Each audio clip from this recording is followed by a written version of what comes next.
Hi, welcome back to our channel. അപ്പൊ നമ്മളിപ്പോൾ ചെയ്തുകൊണ്ടിരിക്കുന്ന ഗെയിം ഓഫ് ത്രോൺസ് സീരീസിന്റെ സീസൺ 3 റീക്യാപ്പ് ആയിട്ടാണ് ഞാൻ ഇന്ന് വന്നിരിക്കുന്നത്. ആദ്യ 2 സീസൺസിന്റെ റീക്യാപ്പ് നിങ്ങൾ കണ്ടിട്ടില്ലെങ്കിൽ അത് ഒരുമിച്ച് കാണാനായിട്ട് ഒരു പ്ലേലിസ്റ്റ് ആയി ക്രിയേറ്റ് ചെയ്ത് അതിന്റെ ലിങ്ക് ഡിസ്ക്രിപ്ഷനിൽ കൊടുത്തേക്കാം. ടൈം കിട്ടുമ്പോൾ ചെക്ക്ഔട്ട് ചെയ്ത് നോക്കുക. അത് കഴിഞ്ഞ് സീസൺ 3യുടെ റീക്യാപ്പും കണ്ടു നോക്കാൻ ശ്രമിക്കുക.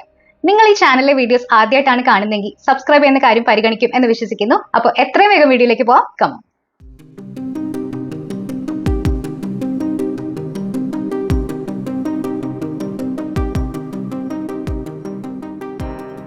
ഗെയിം ഓഫ് ത്രോൺസ് സീസൺ 3-ൽ ലാനിസ്റ്റേഴ്സ് കിങ്സ് ലാൻഡിങ്ങിന് അകത്തും പുറത്തുമുള്ള ശത്രുക്കളിൽ നിന്ന് പ്രശ്നങ്ങൾ നേരിടുന്നു. പക്ഷേ ടൈറൽ ഫാമിലി പെട്ടെന്ന് തന്നെ ജനപ്രീതി നേടുന്നു. മാർജറി സാധാരണക്കാർക്കിടയിൽ വളരെ പോപ്പുലർ ആവുന്നു. ഇത് സെർസിയെ അസൂയപ്പെടുത്തുന്നു. മാർജറിയുടെ മുത്തശ്ശി ലേഡി ഒലെന തന്റെ കുടുംബത്തിന്റെ ശക്തി വർദ്ധിപ്പിക്കാനും അതേസമയം അപകടകാരികളായ ലാനിസ്റ്റേഴ്സിൽ നിന്ന് അവരെ സംരക്ഷിച്ചു നിർത്തുന്നതിനുമുള്ള പദ്ധതികൾ ആസൂത്രണം ചെയ്യുന്നു. അവർ സാൻസയോട് ലോറസിനെ വിവാഹം കഴിക്കാൻ നിർദ്ദേശിക്കുന്നു. ഇത് ജോഫ്രിയിൽ നിന്നും മാറി അവൾക്കൊരു പീസ്ഫുൾ ആയ ജീവിതം നൽകുകയും അതിനോടൊപ്പം നോർത്തിൽ ടൈറൽസിന് പവർഫുൾ ആയ അലൈസിനെ നേടാൻ സഹായിക്കുകയും ചെയ്യും.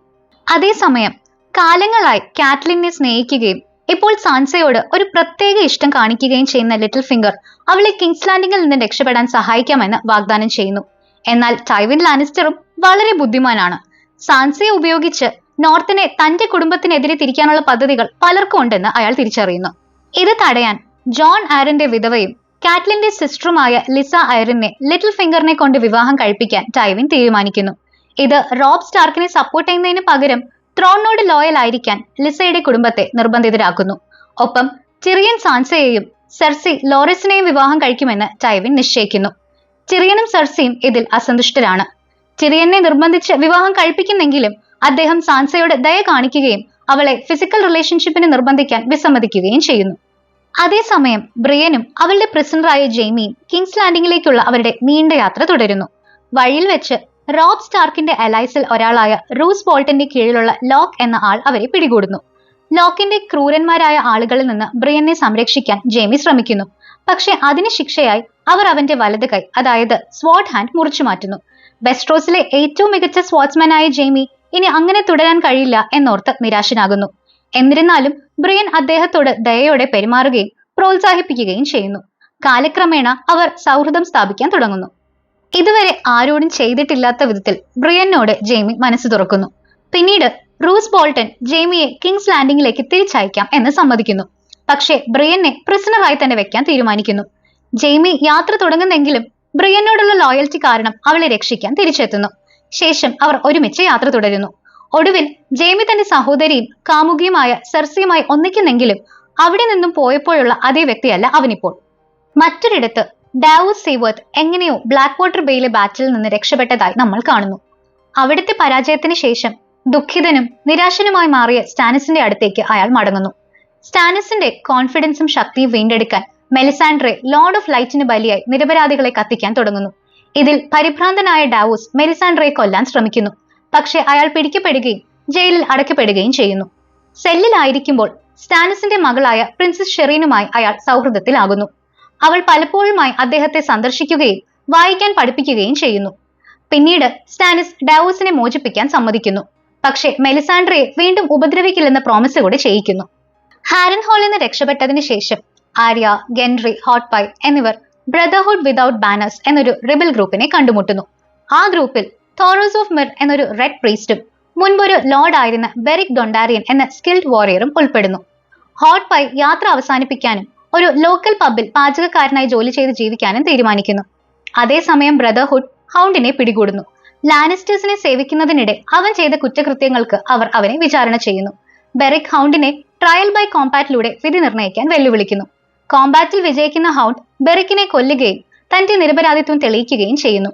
പക്ഷേ തോറോസ് മുമ്പ് പലതവണ ചെയ്തിട്ടുള്ളതുപോലെ തന്റെ മാജിക് ഉപയോഗിച്ച് ബെറിക്കിനെ ജീവിതത്തിലേക്ക് തിരികെ കൊണ്ടുവരുന്നു. മെലിസാൻഡ്രെ അവിടേക്ക് എത്തി ബ്രദർഹുഡിൽ നിന്നും ഗെൻറിയെ വാങ്ങുന്നു. അവൻ റോബർട്ടിന്റെ മകനായതിനാൽ അവന്റെ റോയൽ ബ്ലഡ് ഉപയോഗിച്ച് ഒരു ബ്ലഡ് മാജിക് സ്പെൽ നടത്തി സ്റ്റാനിസിനെ സഹായിക്കാനാണ് അവൾ പദ്ധതിയിടുന്നത്.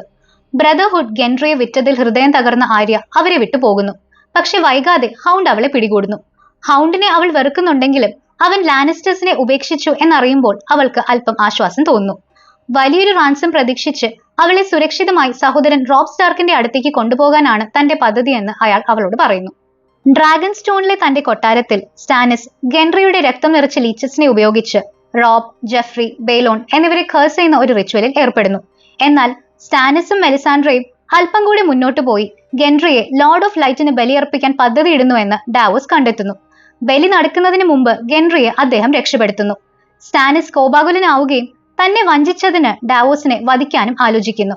പക്ഷേ ഭാവിയിൽ വൈറ്റ് വാക്കേഴ്സിനെതിരെയുള്ള യുദ്ധത്തിൽ ഡാവോസ് ഇമ്പോർട്ടന്റ് ആയിരിക്കും എന്ന് പറഞ്ഞുകൊണ്ട് മെലിസാൻഡ്രെ അയാളെ വധശിക്ഷയിൽ നിന്നും ഒഴിവാക്കാൻ ആവശ്യപ്പെടുന്നു. ബിയോണ്ട് ദ വാളിൽ സാം, മോർമോണ്ട്, പിന്നെ ശേഷിക്കുന്ന നൈറ്റ്സ് വാച്ച്മാൻ എന്നിവർ വരാനിരിക്കുന്ന വൈറ്റ് വാക്കർ ഇൻവേഷനെ കുറിച്ച് 7 കിങ്ഡംസിന് മുന്നറിയിപ്പ് നൽകാൻ വേഗത്തിൽ മടങ്ങാൻ തുടങ്ങുന്നു. തൽക്കാലം അവർ ക്രാസ്റ്ററിന്റെ വീട്ടിൽ തങ്ങുന്നു. അവിടെ സാം ഒരു ആൺകുട്ടിയെ പ്രസവിച്ചിരിക്കുന്ന ഗില്ലിയുമായി ഒന്നിക്കുന്നു. ഇതിനിടയിൽ നൈറ്റ്സ് വാച്ചിലെ ചിലർ പരസ്പരം തിരിഞ്ഞ് ഒരു മ്യൂട്ടിനി ആരംഭിക്കുന്നു. അവർ ക്രാസ്റ്ററിനെയും തുടർന്ന് മോർമോണിനെ ചതിയിലൂടെയും കൊലപ്പെടുത്തുന്നു. ഈ പ്രശ്നങ്ങളുടെ ഇടയിൽ സാം ഗില്ലിയെയും അവളുടെ കുഞ്ഞിനെയും കൊണ്ട് രക്ഷപ്പെടുന്നു. മറ്റാരും അവരെ സംരക്ഷിക്കാൻ ഇല്ലാത്തതിനാൽ കാസിൽ ബ്ലാക്കിലേക്ക് മടങ്ങുന്ന വഴിയിൽ സാം തന്നെ ഗില്ലിയുടെയും കുഞ്ഞിന്റെയും രക്ഷകനാവണം. യാത്രക്കിടെ ഒരു വൈറ്റ് വാക്കർ അവരെ ആക്രമിക്കുന്നു. പക്ഷെ സാം ധൈര്യപൂർവ്വം തിരിച്ചടിക്കുകയും ഒരു ഡ്രാഗൺ ഗ്ലാസ് ഡാഗർ ഉപയോഗിച്ച് അതിനെ കൊല്ലുകയും ഗില്ലിയെയും കുഞ്ഞിനെയും രക്ഷിക്കുകയും ചെയ്യുന്നു. നോർത്ത് ഓഫ് ദ വാളിൽ ജോണിനെ വൈൽഡിങ്സിന്റെ രാജാവായ മാൻസ് റെയ്ഡറിന്റെ മുന്നിലേക്ക് കൊണ്ടുവരുന്നു. താൻ നൈറ്റ്സ് വാച്ച് ഉപേക്ഷിച്ചുവെന്ന് ജോൺ മാൻസിനെ ബോധ്യപ്പെടുത്തുന്നു. അതിനാൽ ടോർമൺ ജൈൻസ്ബെയിന്റെ നേതൃത്വത്തിലുള്ള ഒരു ചെറിയ കൂട്ടം വൈൽഡിങ്സുമായി മാൻസ് അവനെ ഒരു ദൗത്യത്തിന് അയക്കുന്നു. അവരുടെ ലക്ഷ്യം ദ വാൾ ക്ലൈംബ് ചെയ്ത് ഒരു വൈൽഡിംഗ് ഇൻവേഷന് വേണ്ടി തയ്യാറെടുക്കുക എന്നതാണ്. വളർന്നു വരുന്ന വൈറ്റ് വാക്കർ ത്രെഡ് തന്റെ ജനങ്ങൾക്ക് നോർത്തിൽ സർവൈവ് ചെയ്യാൻ കഴിയാത്ത വിധം ബുദ്ധിമുട്ടുണ്ടാക്കുന്നതിനാൽ ഇതൊരു അത്യാവശ്യമാണെന്ന് മാൻസ് പറയുന്നു. ആ ഗ്രൂപ്പിൽ ഇഗ്രിറ്റും ഉണ്ട്. അവർ ഒരുമിച്ച് യാത്ര ചെയ്യുമ്പോൾ അവളും ജോണും പരസ്പരം അടുക്കുകയും ഒടുവിൽ ജോൺ തന്റെ നൈറ്റ്സ് വാച്ച് ഓത്ത് ലംഘിച്ച് അവളുമായി ഫിസിക്കൽ റിലേഷൻഷിപ്പിൽ ഏർപ്പെടുകയും ചെയ്യുന്നു. ഇതേ സമയം ബ്രാൻ, റിക്കൻ, ഹോഡോർ, ഓഷ എന്നിവർ ദ വാളിലേക്കുള്ള യാത്ര തുടരുന്നു. യാത്രക്കിടയിൽ ബ്രാൻ തനിക്ക് ചില പ്രത്യേക കഴിവുകളുണ്ടെന്ന് കണ്ടെത്തുന്നു. അതായത് അവൻ മൃഗങ്ങളുടെ മൈൻഡിലേക്ക് പ്രവേശിക്കാൻ കഴിയുന്ന ഒരു വോർഗും കൂടാതെ പാസ്റ്റിലെയും ഫ്യൂച്ചറിലെയും വിഷൻസ് കാണാൻ സാധിക്കുന്ന ഒരു സിയറും കൂടെയാണ്. അവർ താമസിയാതെ ജോർജൻ, മീര റീഡ് എന്നിവരെ കണ്ടുമുട്ടുന്നു. അവരുടെ പിതാവ് ഹൗലൻ റീഡ് നെഡ് സ്റ്റാർക്കിന്റെ അടുത്ത സുഹൃത്തായിരുന്നു. ജോർജിനും വിഷൻ കാണാനുള്ള എബിലിറ്റി ഉണ്ട്. അവൻ ബ്രാൻ വളരെ ഇമ്പോർട്ടന്റ് ആയ വ്യക്തിയാണെന്ന് മനസ്സിലാക്കുകയും അവനെ സഹായിക്കാം എന്ന് പ്ലെഡ് ചെയ്യുകയും ചെയ്യുന്നു. ബ്രാൻ തന്റെ സ്വപ്നങ്ങളിൽ കാണുന്ന തന്റെ ശക്തികളെ മനസ്സിലാക്കാനും നിയന്ത്രിക്കാനും സഹായിക്കുന്ന ഒരു മിസ്റ്റീരിയസ് ഫിഗറായ 3-eyed റേവനെ കണ്ടെത്താൻ അവർ ഒരുമിച്ച് ദ വാളിനപ്പുറത്തേക്ക് സഞ്ചരിക്കാൻ തീരുമാനിക്കുന്നു. ബ്രാനും സംഘവും ആ യാത്രക്കിടയിൽ ജോണിനെയും വൈൽഡിങ്സിനെയും ഒരു ടവറിന്റെ മുകളിൽ നിന്നും കാണുന്നു. ജോൺ ഇപ്പോഴും നൈറ്റ്സ് വാച്ചിനോട് ലോയൽ ആണെന്ന് വൈൽഡിങ്സ് മനസ്സിലാക്കുന്നതോടെ ടോർമണ്ട് അവനെ വധിക്കാൻ ഉത്തരവിടുന്നു. ജോണിനെ രക്ഷിക്കാൻ ബ്രാൻ തന്റെ ഡൈവൂൾഫായ സമ്മറിന്റെ മൈൻഡിലേക്ക് പ്രവേശിക്കുകയും വൈൽഡിങ്സിനെ ആക്രമിക്കുകയും ജോണിന് രക്ഷപ്പെടാൻ അവസരം നൽകുകയും ചെയ്യുന്നു. ജോൺ രക്ഷപ്പെട്ടു പോകുന്നത് ഹൃദയം തകർന്ന ഈഗ്രിറ്റ് നോക്കി നിൽക്കുന്നു. കുഞ്ഞായ റിക്കോണിന് ഫർദർ നോർത്തിലേക്ക് യാത്ര ചെയ്യുന്നത് വളരെ അപകടകരമാണെന്ന് മനസ്സിലാക്കുന്ന ബ്രാൻ ഓഷയോട് അവനെ സംരക്ഷിക്കാൻ കഴിയുന്ന സ്റ്റാർക്കുകളുടെ വിശ്വസ്തരും അലൈസുമായ അംബർ ഫാമിലിയുടെ അടുത്തേക്ക് കൊണ്ടുപോകാൻ ആവശ്യപ്പെടുന്നു. ബ്രാൻ, ഹോഡോർ, ജോർജൻ, മീര എന്നിവർ സാമിനെയും ഗില്ലിയെയും കണ്ടുമുട്ടുന്നു. ബ്രാൻ ജോണിന്റെ സഹോദരനാണെന്ന് തിരിച്ചറിയുന്ന സാം വൈറ്റ് വാക്കേഴ്സിൽ നിന്നും സ്വയം ഡിഫെൻഡ് ചെയ്യാൻ അവർക്ക് ഡ്രാഗൺ ഗ്ലാസ് വെപ്പൺസ് നൽകുന്നു. എസ്സോസിൽ ഡനേറീസും അവളുടെ ഫോളോവേഴ്സും ഒരു അൺസൾലിഡ് ആർമിയെ വാങ്ങാൻ സ്ലേവേഴ്സ് ബേയിൽ എത്തുന്നു. യുദ്ധത്തിനായി മാത്രം പരിശീലനം ലഭിച്ചതും ഡിസ്ട്രാക്ഷൻസ് ഉണ്ടാകാതിരിക്കാൻ യൂനക്കുകൾ ആക്കിയിട്ടുള്ളതുമായ അടിമകളായ പട്ടാളക്കാരാണ് അൺസൾലിഡ്. പർച്ചേസിന് ശേഷം അടിമ കച്ചവടക്കാരെ കൊല്ലാനും നഗരത്തിലെ എല്ലാ അടിമകളെയും മോചിപ്പിക്കാനും അവൾ തന്റെ പുതിയ സൈന്യത്തോടും ഡ്രാഗൺസിനോടും കൽപ്പിക്കുന്നു. സ്ലേവേഴ്സ് ബേ അതിന്റെ ക്രൂരന്മാരായ മാസ്റ്റേഴ്സിൽ നിന്നും ഫ്രീ ആയതോടെ ഡനേറീസ് അൺസൾലിഡിനും അവരുടെ ഫ്രീഡം നൽകുന്നു. പക്ഷെ അവരെല്ലാം അവളെ യുദ്ധത്തിലേക്ക് സ്വമേധയാ പിന്തുടരാൻ തീരുമാനിക്കുന്നു. ഡനേറീസിന്റെ പുതിയ അലൈസ് അൺസൾലിഡിന്റെ ലീഡറായ ഗ്രേവോമും ഒരു ഫോമർ സ്ലേവും ഇന്റർപ്രറ്ററുമായ മിസാൻഡയുമാണ്. മിസാൻഡെ താമസിയാതെ അവളുടെ ഏറ്റവും അടുത്ത സുഹൃത്തും അഡ്വൈസറുമായി തീരുന്നു. വെസ്ട്രോസി കിങ്സ് ഗാർഡിൽ വർഷങ്ങളോളം സേവനം അനുഷ്ഠിച്ച് ഒരു ഹൈലി റെസ്പെക്റ്റഡ് നൈറ്റായ ബാരിസ്റ്റൻ സെൽമയും ഡനേറീസിനൊപ്പം ചേരുന്നു. ഡനേറീസിന്റെ അച്ഛനോടും പിന്നീട് രാജാവായ റോബർട്ട് ബരാത്തിയനോടും അദ്ദേഹം ലോയൽ ആയിരുന്നു. പക്ഷേ അഹങ്കാരിയായ ജോഫ്രി അദ്ദേഹത്തെ അന്യായമായി ഡിസ്മിസ് ചെയ്തതാണ്. ഇപ്പോൾ തന്റെ ഫാമിലി ത്രോൺ തിരിച്ചു പിടിക്കാനുള്ള ഡനേറീസിന്റെ ദൗത്യത്തിൽ ബാരിസ്റ്റൺ അവളെ പിന്തുണയ്ക്കുന്നു. സ്ലേവ്സിനെ മോചിപ്പിച്ചും ശക്തമായ ഒരു ആർമി ബിൽഡ് ചെയ്തും അവൾ എസ്സോസിലൂടെ യാത്ര തുടരുമ്പോൾ യുങ്കായ സിറ്റിയിലെ ഭരണാധികാരികൾ അവളെ കൊല്ലാൻ സെക്കൻഡ് സൺസ് എന്നൊരു മെർസനറി ഗ്രൂപ്പിനെ നിയമിക്കുന്നു. പക്ഷെ അവരിൽ ഒരാളായ ഡാരിയോ നഹാരസ് തന്റെ ഗ്രൂപ്പിന് എതിരെ തിരിയുകയും ഡനേറീസിനോടുള്ള ലോയൽറ്റി അറിയിക്കുകയും ചെയ്യുന്നു. ഡാരിയുടെ സഹായത്തോടെ ജോറയും ഗ്രേ വേമും യുങ്ഖായിലെ സ്ലേവേഴ്സിനെ പരാജയപ്പെടുത്തി നഗരത്തെ മോചിപ്പിക്കുന്നു. യുങ്ഖായിലെ ആളുകൾ ഡനേറിസിനെ തങ്ങളുടെ രക്ഷകയായി കാണാൻ തുടങ്ങുന്നു. വെസ്ട്രോസിൽ റോബ് സ്റ്റാർക്ക് തന്റെ ബാറ്റിൽസ് താൽക്കാലികമായി നിർത്തിവെച്ച് അമ്മയായ കാറ്റ്ലിനൊപ്പം തന്റെ മുത്തശ്ശന്റെ ഫ്യൂണറലിൽ പങ്കെടുക്കുന്നു. അവിടെ വെച്ച് അവൻ തന്റെ അങ്കിൾ എഡ്മ്യൂർ ടള്ളിയും ഗ്രേറ്റ് അങ്കിൾ ബ്ലാക്ക് ടള്ളിയുമായി വീണ്ടും ഒന്നിക്കുന്നു. എന്നിരുന്നാലും റോബിന്റെ ക്യാമ്പയിൻ ഇപ്പോൾ ചില പ്രശ്നങ്ങൾ ഫേസ് ചെയ്യുന്നുണ്ട്. ടലിസയെ വിവാഹം കഴിച്ചുകൊണ്ട് വോൾഡർഫ്രീക്ക് നൽകിയ പ്രോമിസ് ലംഘിച്ചതിനാൽ അവന്റെ ലോയൽ ഫോളോവേഴ്സിൽ പലർക്കും അവനിലുള്ള വിശ്വാസം നഷ്ടപ്പെടാൻ തുടങ്ങുന്നു. ടലിസ ഇപ്പോൾ പ്രഗ്നന്റും ആണ്. വോൾഡർഫ്രീയുമായുള്ള ബന്ധം പുനഃസ്ഥാപിക്കാൻ തന്റെ പ്രതിജ്ഞ ലംഘിച്ചതിന് റോബ് വ്യക്തിപരമായി ക്ഷമ ചോദിക്കുകയും പകരം വോൾഡർഫ്രീന്റെ പെൺമക്കളിൽ ഒരാളെ തന്റെ അമ്മാവൻ എഡ്മ്യൂർ വിവാഹം കഴിക്കും എന്ന് വാഗ്ദാനം ചെയ്യുകയും ചെയ്യുന്നു. എഡ്മ്യൂറിന്റെയും വോൾഡർഫ്രീയുടെ മകൾ റോസ്ലിന്റെയും വിവാഹ ചടങ്ങിനിടെ വളരെ ഷോക്കിംഗ് ആയ ഒരു ബെട്രിയൽ നടക്കുന്നു. വോൾഡർഫ്രേ, ടൈവിൻ ലാനിസ്റ്റർ എന്നിവരുമായി താൻ സംഘം ചേർന്നതായി റൂസ് ബോൾട്ടൺ വെളിപ്പെടുത്തുന്നു. അപ്രതീക്ഷിതമായി ട്രാപ്പ് ചെയ്യപ്പെട്ട റോബിന്റെ ആർമി കൂട്ടക്കൊല ചെയ്യപ്പെടുന്നു. ടലിസയും കാറ്റ്ലിനും ഫ്രേസിന്റെ കൈകളാൽ ക്രൂരമായി കൊല്ലപ്പെടുന്നു. റോബിനെ റൂസ് ബോൾട്ടൺ തന്നെ നേരിട്ട് കൊലപ്പെടുത്തുന്നു. അവരുടെ വഞ്ചനയ്ക്കുള്ള പ്രതിഫലമായി ലാനിസ്റ്റേഴ്സ് വോൾഡർഫ്രേക്ക് ടള്ളി സ്ട്രോങ് ഹോൾഡ് ആയ റിവർ റണ്ണിന്റെ നിയന്ത്രണം നൽകുകയും റൂസ് ബോൾട്ടനെ പുതിയ വാർഡൻ ഓഫ് ദി നോർത്തായി നിയമിക്കുകയും ചെയ്യുന്നു.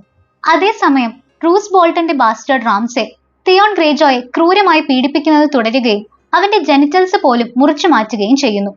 സ്റ്റാർക്ക് ഫാമിലിയെ ഒറ്റിക്കൊടുത്തതിൽ തിയോൺ ഇപ്പോൾ പൂർണ്ണമായും ഖേദിക്കുന്നു. സ്വന്തം അച്ഛൻ ബെയ്ലോൺ ഗ്രേജോയേക്കാൾ നെഡ് സ്റ്റാർക്ക് തനിക്കൊരു യഥാർത്ഥ പിതാവായിരുന്നു എന്ന് അവനിപ്പോൾ മനസ്സിലാക്കുന്നു.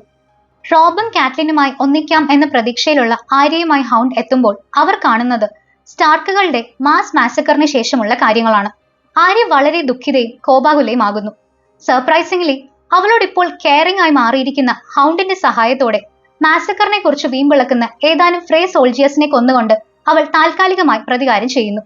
സീസൺ അവസാനിക്കുമ്പോൾ റെഡ് വെഡ്ഡിംഗ് എന്നറിയപ്പെടുന്ന ഈ അതിദാരുണമായ സംഭവങ്ങളിലുള്ള ലാനിസ്റ്റേഴ്സിന്റെ പങ്ക് നോർത്ത് ഒരിക്കലും മറക്കില്ലെന്ന് കിങ്സ് ലാൻഡിംഗിൽ ഈ കാര്യങ്ങൾ അറിഞ്ഞ് മനസ്സ് വിഷമിക്കുന്ന ടിറിയൻ തന്റെ അച്ഛൻ ടൈവിനോട് മുന്നറിയിപ്പ് നൽകുന്നു. അപ്പോ അതാണ് season 3 of game of Thrones. ഈ എപ്പിസോഡ്സ് എല്ലാം കണ്ടവർ തന്നെ ആയിരിക്കും റീക്യാപ്പും കാണുന്നത് എന്നുള്ളത് കൊണ്ട് ഏതെങ്കിലും ഇമ്പോർട്ടന്റ് ഇവന്റ്സോ എലിമെന്റ്സോ നമ്മൾ മിസ് ചെയ്തിട്ടുണ്ടെങ്കിൽ ഉറപ്പായിട്ടും പോയിന്റ് ഔട്ട് ചെയ്യാൻ ശ്രമിക്കുമല്ലോ. കൂടാതെ നിങ്ങളുടെ ഫേവറേറ്റ് മൊമെന്റ്സും കമന്റ് ചെയ്യാൻ മടിക്കേണ്ട. വീഡിയോ ഇഷ്ടമായാൽ ലൈക്ക് ചെയ്യുന്ന കാര്യവും ചാനൽ സബ്സ്ക്രൈബ് ചെയ്യുന്ന കാര്യം പരിഗണിക്കുമല്ലോ. എത്രയും വേഗം സീസൺ 4ന്റെ റീക്യാപ്പുമായി എത്താം. അതുവരെ ബൈ.